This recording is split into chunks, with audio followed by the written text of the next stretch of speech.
안녕하세요. 반갑습니다. 조금숙TV의 조금숙입니다. 모든 위대한 성공은 행동함으로써 이루어집니다. 지금껏 당신이 성공하지 못하는 이유는 아이디어 때문도 아니고요. 운이 없었기 때문도 아닙니다. 행동하지 못했기 때문입니다. 이 책은 늘 결심만 하고 실행하지 못하는 분에게 꼭 필요한 영상입니다. 먼저 이 영상 보시기 전에 구독과 좋아요 꾹 눌러주시고 영상 시작하겠습니다. 출발! 오늘 제가 여러분에게 소개해드릴 책은 실행이 답이다. 실행이 답이다 란 책인데요. 이 책의 저자인 이민규 교수님은 심리학 박사이자 임상심리 전문가입니다. 성공적이고 행복한 삶을 위해서는 1%만 바꾸면 된다는 삶의 철학을 전파해 1% 행동심리학자로 불립니다. 저자는 베스트셀러 작가이기도 한데요. 끌리는 사람은 1%가 다르다라는 책은 2005년도에 나왔는데 100만 명이 넘는 독자에게 사랑을 받았고요. 실행이 답이다란 이 책은 2011년도에 나왔는데 이때도 굉장히 많은 사람들에게 사랑을 받았고요. 2019년도에도 같은 제목의 책이 나와 있습니다. 책은 실행의 중요성을 강조하면서 실행을 실천할 수 있는 구체적인 방법을 제시하는데요. 그러면 책으로 먼저 한번 들어가 보도록 하겠습니다.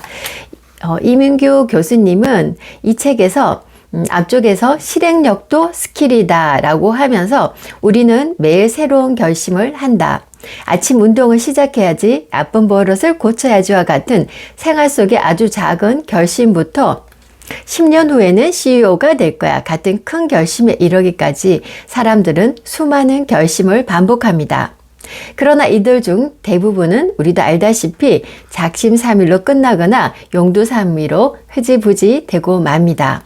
그러면 우리는 한숨을 쉬며 이렇게 자책하죠. 나는 항상 왜 이 모양일까? 실행력은 곧 의지력이며 의지력은 타고난 자질이라고 생각하는 사람이 많은데요. 여기에서 이민규 교수님은 이렇게 이야기하십니다. 실행력은 타고난 자질이 아니고 배우고 연습하면 누구나 개발할 수 있는 일종의 기술이다. 실행력이 부족한 것은 의지력의 문제가 아니라 아직 효과적인 방법을 배우지 못했기 때문이다 라고 이야기하면서 왜 피아노를 치지 못하고 왜 운전을 하지 못할까? 배우고 연습하지 않았기 때문이다 라고 하면서 다행인 것은 실행력도 피아노 연주나 운전처럼 일종의 기술이라고 합니다.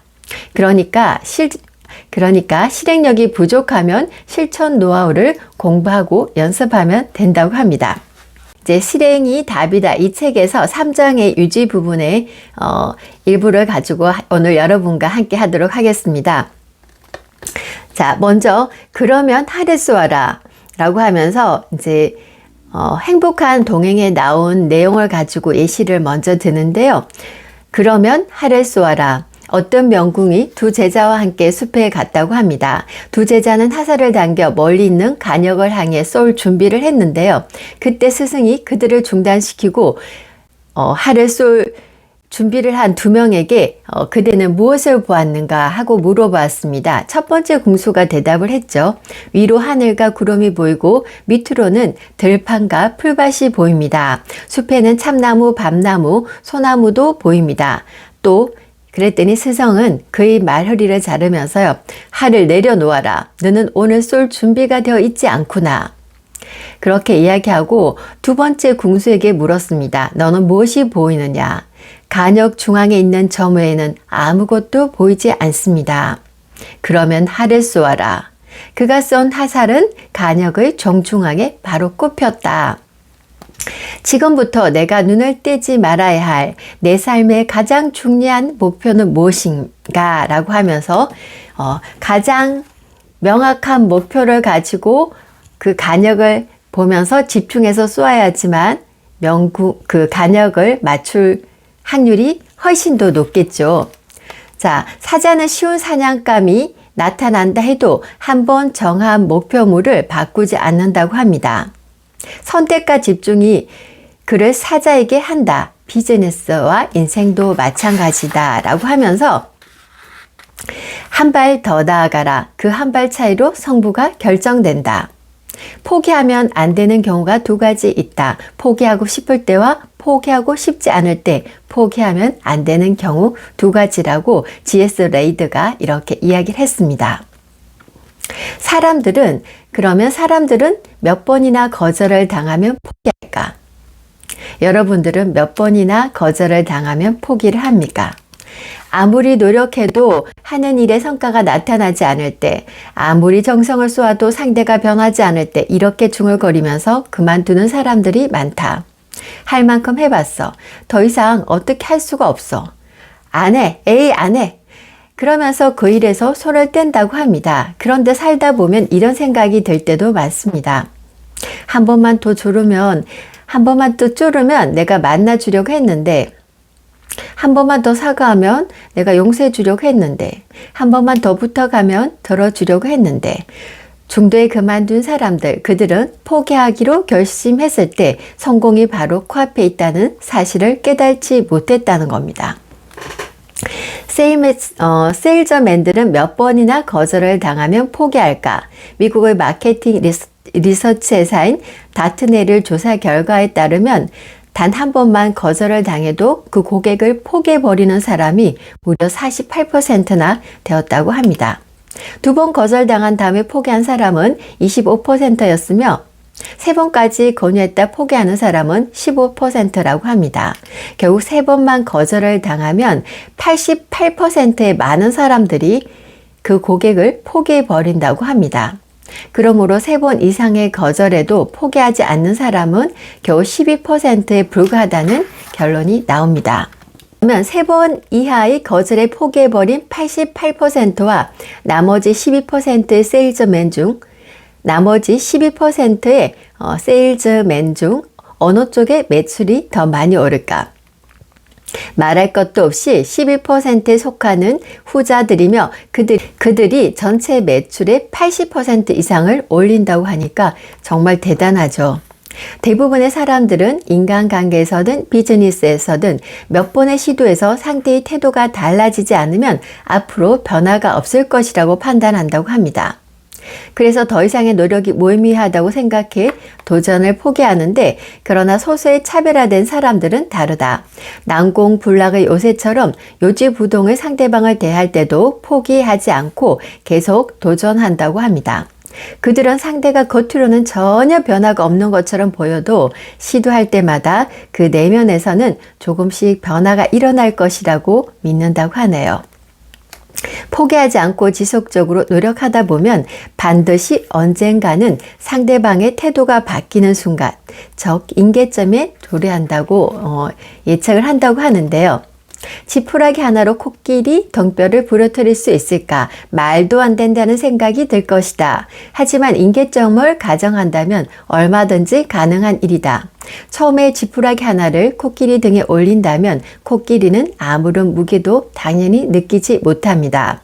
하지만 하나둘 쌓아가다 보면 언젠가 코끼리가 더 이상 견딜 수 없는 순간이 도래하는데, 바로 그 순간 지푸라기 하나를 더 추가하면 코끼리가 더 이상 견디지 못하고 쓰러진다고 합니다. 바로 그 순간을 임계점이라고 부르죠.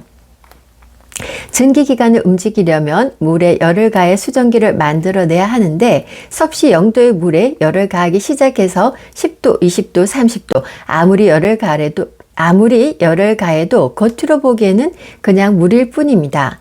99도가 될 때까지도 아무런 변화가 질적으로는 일어나지 않습니다.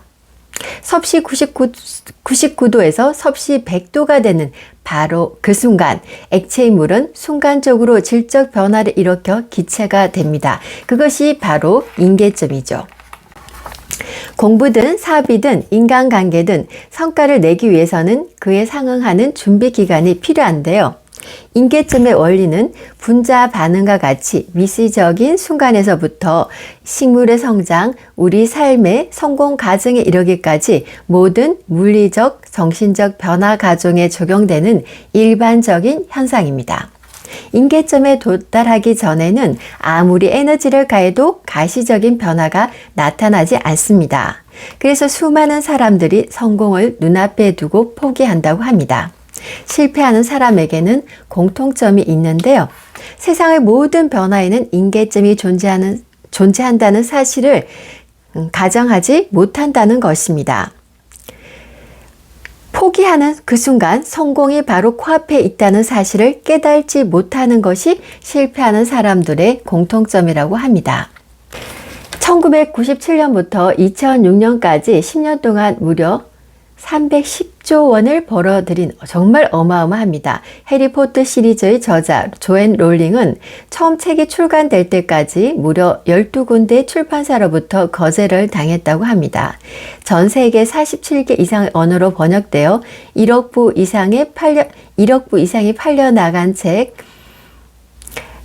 캠필더와 막 한센의 영혼을 위한 닭고기 수포 역시 출판될 때까지 무려 33개 출판사로부터 거절을 당했다는 사실은 널리 알려져 있습니다. 100편이 넘는 소설을 써서 2억 부 이상을 판매한 루이스 라모로는 첫 원고의 출판을 무려 350번이나 거절당했다고 하니까 정말 어마어마합니다. 나중에 탁월한 공로를 인정받아 작가로서는 처음으로 미국 의회로부터 특별 훈장을 받은 그는 이렇게 말했다고 합니다. 모든 것이 끝났다고 여겨지는 순간이 있다. 하지만 그때가 시작이다. 롤링이 12번째 거절을 당하고 출판을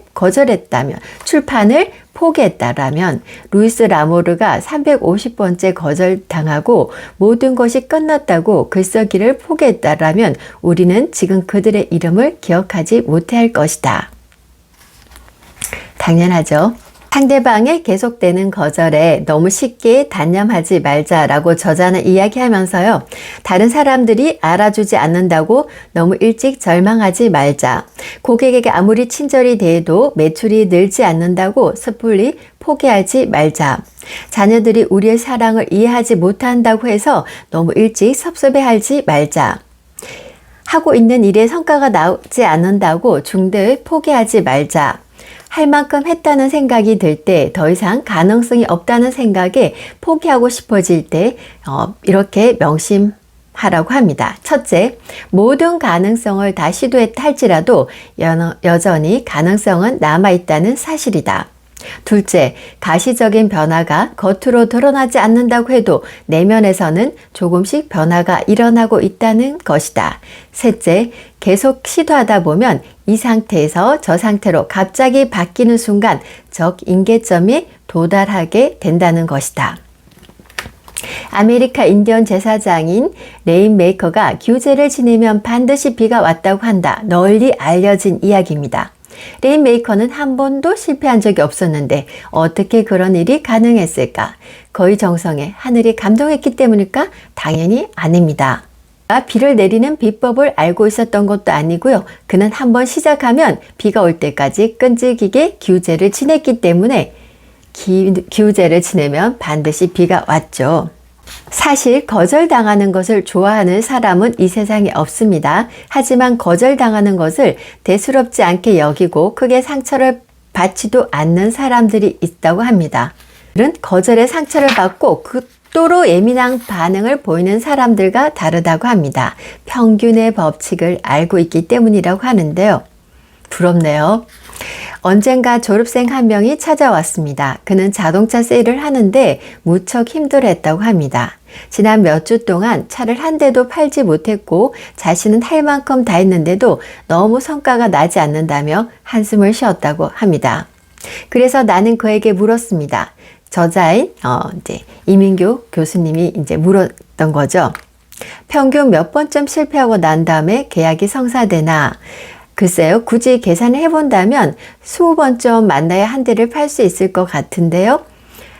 그래서 이렇게 말해 주었다고 합니다. 20번씩이나 거절을 당한다고 생각하면 무척이나 괴로울 테지. 하지만 20번의 시도 끝에 한 번 성공한다고 하면, 평균 20번의 시도 끝에 한 번 성공한다고 하면 계약이 성사되었다고 거절당할 때마다 계약이 성사되었을 때 얻는 수입의 20분의 1씩 벌고 있다고 생각해 보면 어떻겠나. 이것이 바로 평균의 법칙이라네. 정말 생각하기에 따라 다르네요. 성의를 갖고 충분히 명분을 제공하기만 하면 상대방의 태도가 의외로 쉽게 바꾸는 경우가 많다고 합니다. 겉으로 보기에는 아무런 변화가 없는 것처럼 보여도 계속 성의를 보이면서 명분을 제공하면 상대방의 내면에서 조금씩 변화가 일어난다고 합니다. 그러다 어느 순간 명분이 충분히 축적되었다고 생각되는 바로 그때 변화가 겉으로 나타난다. 임계점의 순간이다. 하지만 대부분의 사람들은 이 임계점의 순간을 기다리지 못하고 포기하고 만다. 그렇게 하면서 유지부동의 상대 설득하기. 첫 번째는 상대방의 입장에서 생각하자. 쥐를 잡으려면 쥐처럼 느껴야 하고 물고기를 잡으려면 물고기처럼 생각해야 한다. 얻어낼 것만 생각하지 말고 제공할 것을 먼저 찾아보자. 자기중심적인 사고에서 벗어나자고 합니다. 두 번째, 임계점을 가정하되 같은 방법을 반복하지 말자. 10번 찍어서 안 넘어간 나무 없다라는 속담에 속뜻을 새기되 같은 방법을 반복하고도 다른 결과를 기대하는 것은 아니다라는 말을 명심하면서 같은 방법을 반복하지 말자 생각하시고요. 세 번째, 명분과 이유를 제공하자. 인간은 이유를 찾는 존재이다. 맞습니다. 누군가의 태도를 바꾸고 싶다면 반드시 그에 상응하는 이유를 제공해야 한다고 합니다. 상대방이 우리의 말에 귀를 기울이고 기꺼이 태도를 바꾸고 싶도록 명분을 제공하자. 그래서 첫 번째, 상대방의 입장에서 생각하고, 두 번째, 같은 방법을 반복하지 말자. 세 번째, 명분과 이유를 제공하자. 사람은 결코 실패하지 않는다. 하다가 중도에 그만둘 뿐이다. 하던 일에서 성과가 나타나지 않을 때, 자녀들을 설득할 때, 불만 고객의 기분을 돌리기 위해 노력할 때 그 몇 번이나 시도했다 포기를 하는가? 그들의 임계점은 어디일까? 중국 속담에 이런 말이 있다. 느린 것을 두려워하지 말고 중도에 그만두는 것을 두려워하라. 느린 것을 두려워하지 말고 중도에 그만두는 것을 두려워하라. 리처드 닉슨은 또 이렇게 이야기를 했습니다. 인생은 실패했을 때 끝나는 게 아니고 포기할 때 끝나는 것이다. 인생은 실패할 때 끝나는 게 아니고 포기할 때 끝나는 것이다. 우리 포기하지 말아요. 더 이상 가능성이 없다고 생각해 포기했던 것은 무엇인가? 포기했지만 임계점을 가정하고 다시 도전해야 할 일은 무엇인가? 그래서 우리가 실행력의 기술을 높여가지고 우리가 원하는 성취를 꼭 이루기를 함께 화이팅 하면서 우리 도전해 보기로 해요. 네, 오늘 저의 영상 함께 해주셔서 감사드리고요. 다음에 또 좋은 영상으로 뵙겠습니다. 구독과 좋아요 꼭 눌러주십시오. 감사합니다. 조금숙 TV였습니다. 안녕.